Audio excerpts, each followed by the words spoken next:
ఇప్పుడు ఆల్రెడీ అంటే పాటలతో కాబట్టి ఇక పాట స్టార్ట్ చేద్దాము. Yes. ఇప్పుడు ముగ్గురు జడ్జెస్ ఉన్నారు కదా, ముగ్గురు జడ్జెస్ కి ఒకే పాట డెడికేట్ చేయాలంటే ఏ పాట డెడికేట్ చేస్తావు?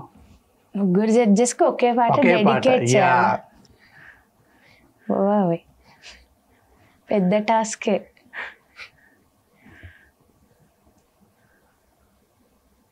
ఓకే. నెత్తురుకు మరిగిన హంగ్రి చీత, శత్రువును ఎంచితే మొదలు వేట, చూపుగాని విసిరితే ఓరకంట, డెత్ కోట కన్ఫర్మ్ అంట, ఎవ్వరికి అందదు అతని రేంజు, రెప్ప తెరిచెను రగిలే రివెంజు, పవరు అండ్ పొగర్ on the same page, fire storm లాంటి రేంజ్. సూపర్. అందరూ సేమ్ అలాగే ఆ కేటగిరీ.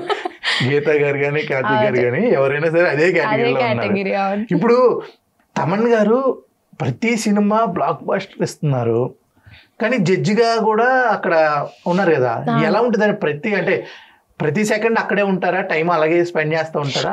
టైం అలాగే స్పెండ్ చేస్తూ ఉంటారు. ఆల్మోస్ట్ ఇప్పుడు షూట్ ఉంది అంటే షూట్ మొత్తం ఆయన కూడా ఉంటారు. సో మాకందరికి అంటే టిప్స్ ఇవ్వడం, అవి ఆయనకి ఎన్ని టెన్షన్స్ ఉన్నా సరే పక్కా షూట్ అన్న రోజు మాత్రం ఆయన పక్కా ఉంటారు. షోలో రెడ్ బుల్ అంటే ఎవరు? షోలో రెడ్ బుల్ ఫుల్ ఎనర్జీ కదా, తమన్ సార్ యాక్చువల్లీ.